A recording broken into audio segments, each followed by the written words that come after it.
TimeSplitters 2 is a first-person shooter from 2002.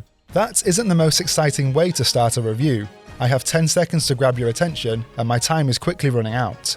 But there's something about that sentence that's important. 2002 was a time when first-person shooters were still finding their place on consoles, after many years of innovation for the genre. GoldenEye was a breakthrough hit in the late 90s and showed us that FPS games on consoles could work, but it wasn't until 2001 when Halo laid the foundations for modern FPS games on consoles as we know them today. It's hard to imagine how groundbreaking GoldenEye was at the time, as it hasn't aged well. The controls today are a mess. There's no reticle for our weapon unless we use manual aim, but then this freezes us on the spot and we can only wiggle side to side. After Halo, with its heavy aim assist, recharging shield and simple weapon swapping, it's hard to go back to this retro control scheme. Now you might be asking yourself why I have started this review by talking about GoldenEye and Halo.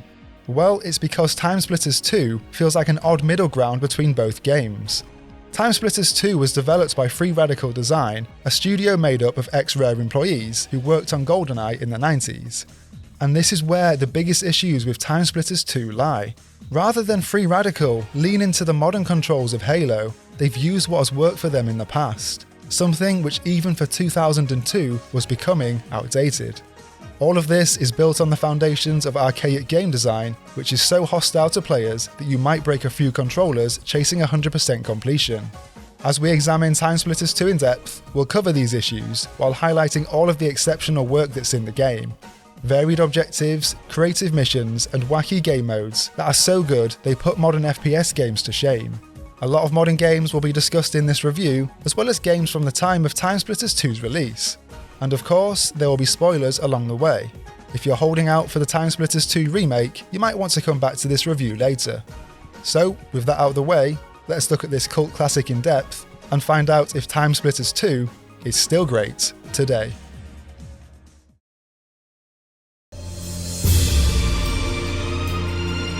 TimeSplitters 1 was a well-received game. Like GoldenEye before it, the main focus was on multiplayer, getting together with your mates and playing split screen.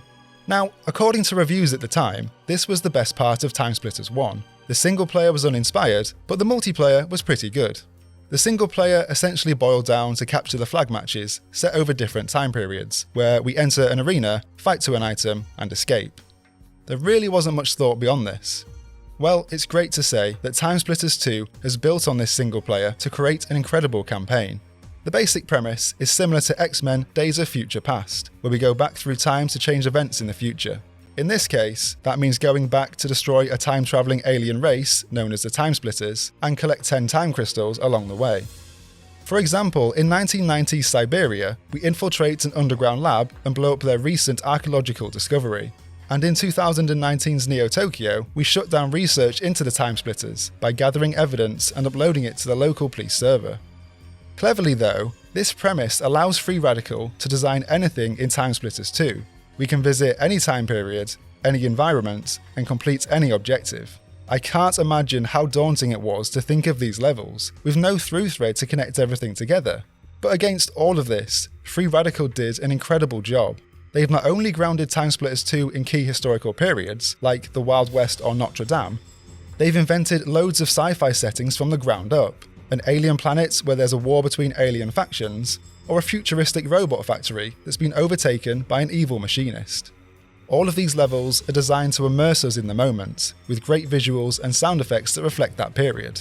The sound of ricocheting bullets in the Wild West was a genius touch. The graphics have aged poorly though, with some baffling textures throughout. But surprisingly, because the art direction is so well thought out, the game still looks great. We have great lighting and great environments that genuinely impress me. Although, it is crazy to see how far we've come in the last 20 years. We've gone from Cyberpunk looking like this, to Cyberpunk looking like this.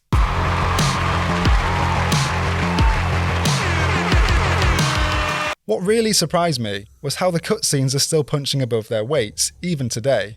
They are so well realised that they might as well have been made by someone who works in film. There's loads of cinematic shots as well as incredible animation for each character. You can hear that the sound effects are outdated, but they kind of work with TimeSplitters 2's tone. Everything here is cartoonish and lighthearted, often played for laughs rather than getting bogged down in seriousness. Like during the Atom Smasher mission, where we play as Harry Tipper, a 70s spoof of James Bond. Harry escapes his arch-enemy's weapon by bouncing the laser off his sunglasses. Good. Yeah. Whoa!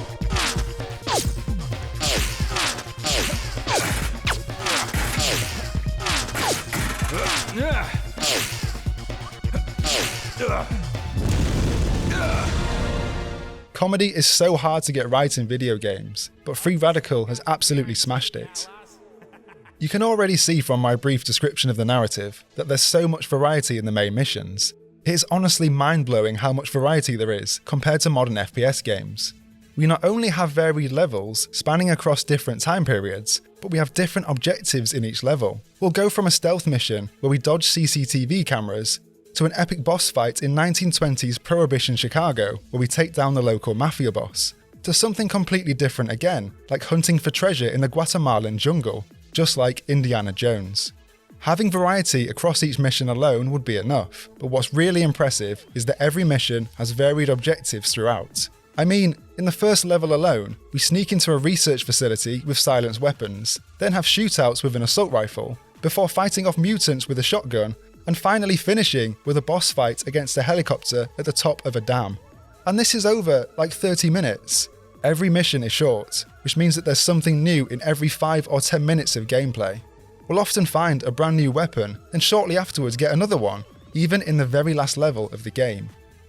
To be fair, this level of variety was a feature of the early 2000s. I reviewed GTA 3 last year, and GTA 3 also had different objectives for each mission, where mechanics are introduced once and never used again. But the difference in TimeSplitters 2 is the amount of creativity in each objective and how each mechanic is used together. In fact, TimeSplitters 2 has an almost immersive sim quality to its gameplay. Liquid in barrels pours out of our bullet holes, so Free Radical design objectives around this. We drain whiskey or shoot a water barrel to put out a fire. Or how about using TNT to blow open a safe? Or igniting TNT using a trail of gunpowder? Or even igniting our crossbow to destroy a wood golem? All of this and more is in TimeSplitters 2. The best part about these objectives is that none of this is ever explained to us. There's no tutorial where we pause the game and learn how to play. We're simply given the game and left to our own devices. It's so refreshing compared to modern games that usually hold our hand. We're usually told where to go or what to interact with like we're idiots. And I know that game developers don't want to frustrate players with hard to understand objectives. The average age of a gamer is early to mid-30s, and we all have busy lives. So I am sympathetic to modern games, as we don't want to be frustrated in the little time we have to play. But in my opinion, we've gone too far to get rid of this frustration. Games like Elden Ring completely understand this, because From Software doesn't pander to us. Just like TimeSplitters 2, we're given the game and we chart our own path. There are definitely issues here though, and it's easy to see why we abandoned this style of game, because even though it is great on the whole, sometimes it's too much. As we have no hand-holding whatsoever, it can be difficult to progress through a level, simply because we have no idea what we're supposed to be doing. We're given puzzles with no hints and have to take stabs in the dark, or new mechanics are introduced and never explained. Like when we have to shoot the legs of this shield generator, but the legs are the same colour as the background, so we don't have any visual clues. I was stuck for about 10 to 15 minutes here, which isn't too bad as a one-off, but this happened more than once in TimeSplitters 2. This is really my biggest issue with TimeSplitters 2. It's archaic game design that even for 2002 isn't great. We have features that were common around this time, like poor checkpoints and enemies placed in brutal positions. We'll often walk around a corner and an enemy is waiting behind us and we get shot in the back. This becomes a serious issue because of how quickly enemies react to us. On easy, enemies wait a second before they shoot, which is great. But on normal and hard, they instantly shoot us as soon as we cross their path. Sometimes enemies will even appear out of nowhere, and before we know it, we've taken damage. The reason for this is partly because TimeSplitters 2 doesn't have a radar on its HUD. Instead, our radar is tied to a temporal uplink, which I'd bet most people don't equip that often. So the problem here is that there's no other cues to indicate an enemy is nearby. I cannot believe this, but in TimeSplitters 2, enemies don't make any noise.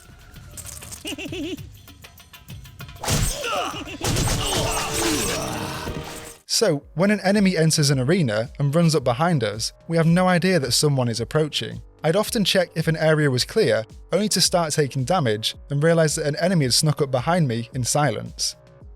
The idea here is to master the level by learning where enemies are placed or where they enter arenas from. This way we know that an enemy will appear at certain points in the level. Then we can quickly shoot them before they can shoot us. I don't love this, because it turns the game into something like Time Crisis rather than TimeSplitters. One of my favourite parts of FPS games is the duel we have with each enemy, how we use our skills to avoid taking damage by strafing, jumping or crouching, something that is rare in TimeSplitters 2. It's only really possible with energy weapons that have slower moving projectiles, because fighting with conventional weapons means that 9 times out of 10 will take a hit. I think this is poor game design because it always means the enemy has the advantage. The enemy is more accurate, has faster reflexes, and always knows we're coming. And because the odds are stacked against us in this way, it means we'll die over and over before we master the level. But this is fine, right? It's just like other games. We just respawn at the last checkpoints and try the section again. Well, there's another problem here because of how stringent the checkpoint system is. I mean, there's one checkpoint in each level and one checkpoint only. So every time we die, say at the end boss fight, we restart 5 to 10 minutes back and have to replay the previous section again. This in itself isn't necessarily a bad thing, as I'm sure you can think of modern games that use similar systems.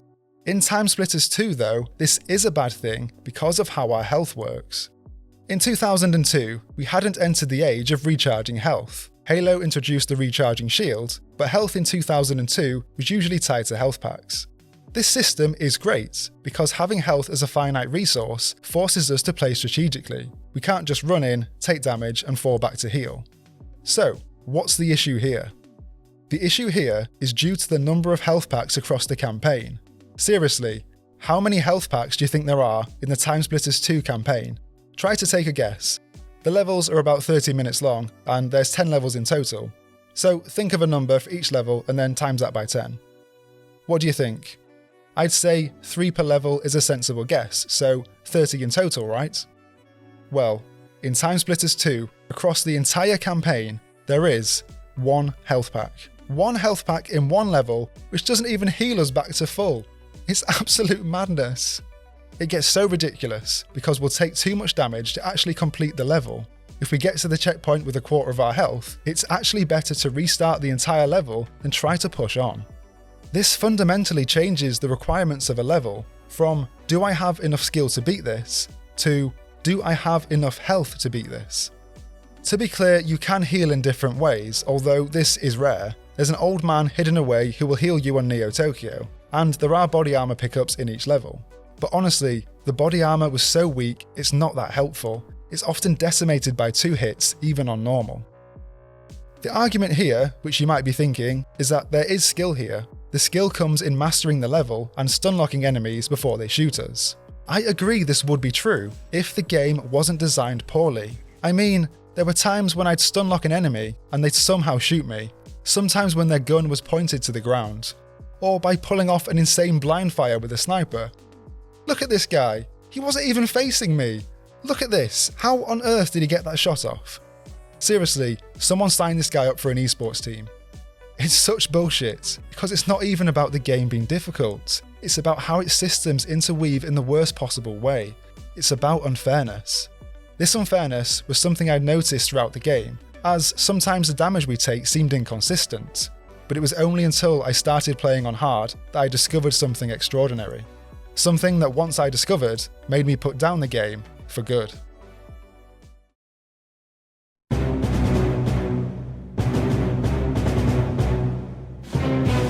I was playing on hard, and as I attempted a level for the 20th time, I was getting more and more frustrated. Every attempt I made, it seemed like the damage I was taking was different. Sometimes I'd get shot and take no damage, whereas other times 1 bullet would wipe out half my health. So I decided to investigate what was happening. I loaded up Wild West on hard and ran a number of tests. The tests were designed to see how many shots it took before we died.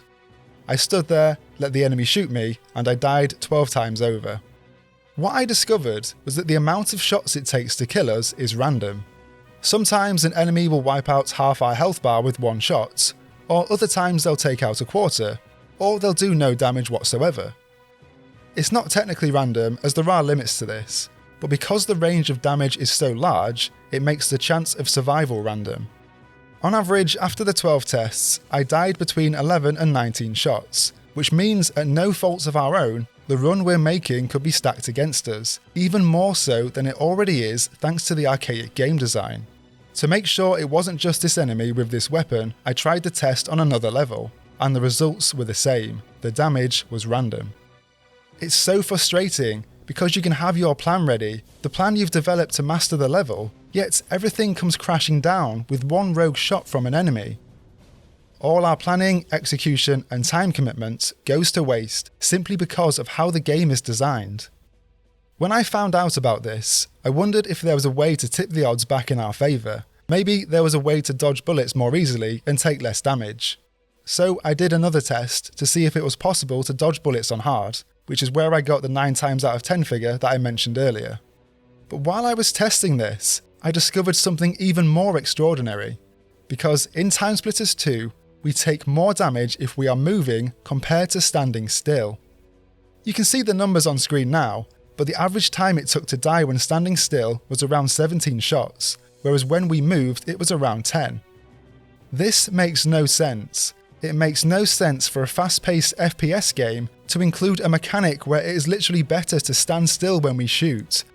To be fair to Free Radical, I think this is here to make the game more accessible. If we're standing there minding our own business and an enemy shoots us, then we should take less damage and not be punished for being outside of combat. But even with this in mind, I can't overlook the range of damage we have, as the best games make everything fair for us. Then, if we die, we know that we made a mistake, rather than the game being rigged from the start. I even checked this wasn't just a modern feature in gaming by using Perfect Dark. Rare released Perfect Dark in 1999, just after Free Radical left to work on TimeSplitters 1. So this footage is from the remastered version of the game, but it's my understanding that it is fundamentally the same, just with improved visuals and updated controls. It might not be a surprise, but in Perfect Dark, every time I died, it took 14 shots from this enemy. It was the same amount every time. Everything was fair. Now, I am not a game developer, but I have stress tested a few games to reverse engineer this problem. I tried this test on several games to make sure what I'm saying is accurate. In the end, I found that some games use the same damage per shot like Perfect Dark, whereas others have a range like in TimeSplitters 2. The difference in other games though is that the range of damage is always much smaller. Like, can you imagine taking 7 damage for one shot in Wolfenstein and then taking 50 damage for the next? No, because nobody would play that. To be clear, I'm not saying damage shouldn't vary in FPS games. Different weapons and different enemies should deal different damage. But TimeSplitters 2, in its design, has tuned its combat in the worst possible way. Because at its core, TimeSplitters 2 is not fun to play. For me, clearly this isn't good. However, I've been thinking about who this style of game might appeal to, and I think that certain players will enjoy the challenge that TimeSplitters 2 lays down for them. I'd say if you're someone who likes thinking outside the box to beat a punishingly difficult game, you will enjoy what's on offer here. On the most basic level, TimeSplitters 2 handles difficulty in the right way, because rather than simply increasing enemies' health and damage output, like in modern games, Free Radical fundamentally changes how each level plays, like certain levels had a Halo skull activated. In Neo Tokyo, for example, the person we have to tail is now invisible, making them much harder to see. Or on Notre Dame, we have to rescue more maidens, which makes everything more intense. This adds so much replayability, because we're not just replaying levels with the numbers tweaked. We have new objectives and little twists to keep them interesting. The extreme difficulty also created one of the most adrenaline-fueled games I've played outside of something made by From Software. Because the feeling of beating a boss after 20 attempts in Sekiro is exactly the same as beating a level after 20 attempts in TimeSplitters 2. Each level ends with a mad dash to a time portal as enemies attack from all angles. In every one of these moments, my heart was racing and I was almost jumping around the room every time I made it. It is crazy how much TimeSplitters 2 asks from you just to beat one level. But if you can handle the frustration, it is an experience like nothing else. Now, there are issues with this. Some levels are so tough that it is almost impossible to beat them using conventional measures. And this is what I meant when I said we have to think outside the box. We might bounce a grenade around a corner if we know an enemy is there, or hijack a turret to take down enemies and conserve ammo. This is all great, as we're using mechanics in the game to our advantage. But the issue here is that most of the time, the dominant strategy for beating a section was to run around a corner, let the enemies chase us, and then chain headshots together. So we're not beating our enemies based on our skill, we're essentially cheesing the encounter. In other areas, skill is a factor, as we need to headshot enemies to conserve ammo. Levels that have mutants or zombies are impossible to beat if we don't manually aim for this reason. But then again, there are issues here because of the awful controls. The good thing is that we have twin stick controls. The left thumbstick is used to move, while we aim with the right. It doesn't feel as dated as going back to GTA 3, where we have to lock onto a target to shoot and there's no manual aiming.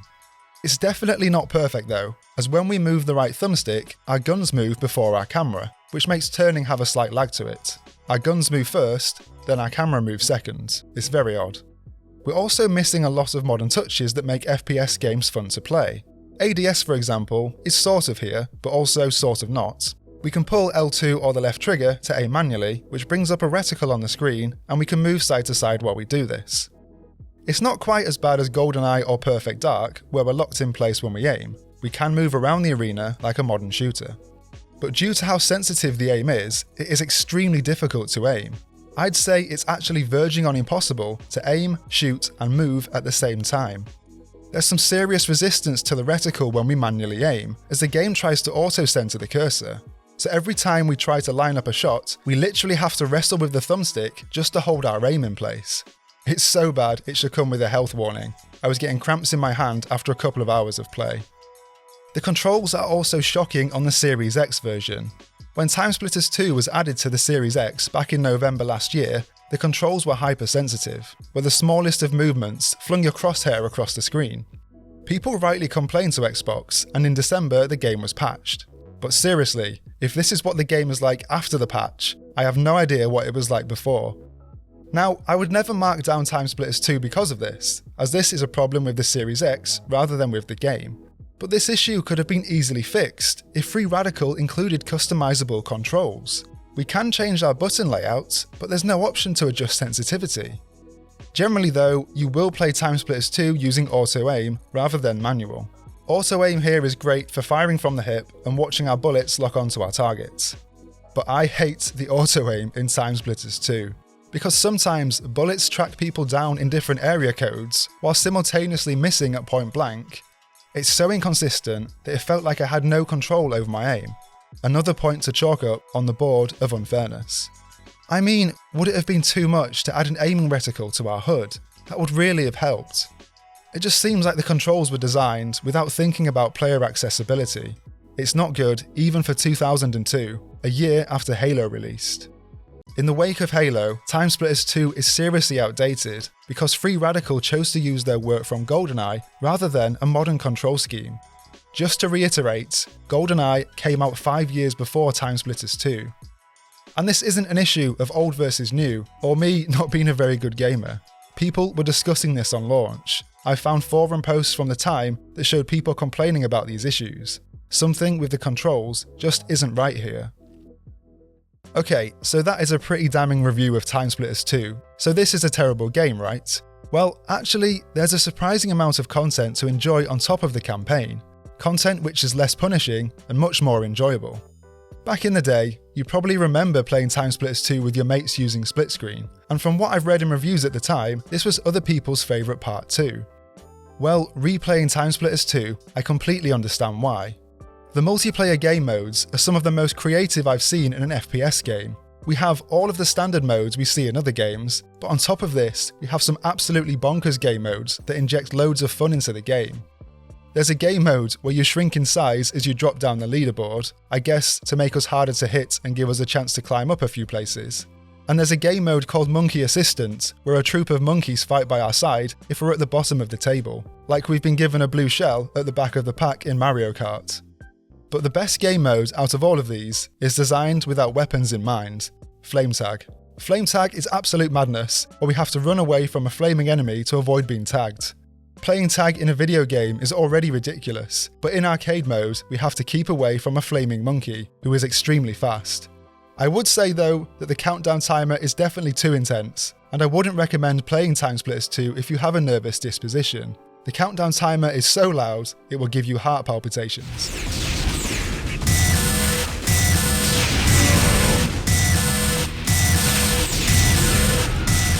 A lot of these game modes are so well thought out that we're still seeing them used in modern FPS games. Virus is a game mode where one player has to kill another to infect them. The last person standing is then crowned the winner, see Infection in Halo 3. And Spoils of War is basically kill confirmed, where we collect currency each time we get a kill. In arcade mode, we play through each game mode with different scenarios on easy, normal and hard. I enjoyed playing all of these simply because of how over the top they are. In one arcade level, for example, we fight snowmen with a flamethrower who shout this when we set them alight. Or we'll fight ducks in an abandoned hospital with 2 sawn-off shotguns, or fight gingerbread men, or massive squid, or a ton of enemies all armed with a rocket launcher. The best part about all of this though, is the fact we unlock everything in-game that can be used to create our own custom games. Yep, this is before the age of microtransactions and season passes, where everything was in the game on launch. We have 16 different game modes, 16 different maps, and a ton of characters, each with different stats. The monkey, for example, has maxed out agility and can move rapidly through an arena, but then the trade-off is that he has low accuracy and low health. It really is a full package. I counted 89 playable characters in total, with more if you 100% the game. And there's even a challenge mode and a map maker, which if you're the right type of person will keep you entertained for hours. It's startling when we compare this to modern FPS games. TimeSplitters 2 isn't broken on launch like Battlefield 2042, or lacking content like Halo Infinite. Everything is in the game on day one, unlockable for free, and includes local multiplayer to play with our friends. I know that TimeSplitters 2 is a much simpler game, developed on simpler technology, but it does highlight how right we had games in 2002, and just how wrong we've got them today.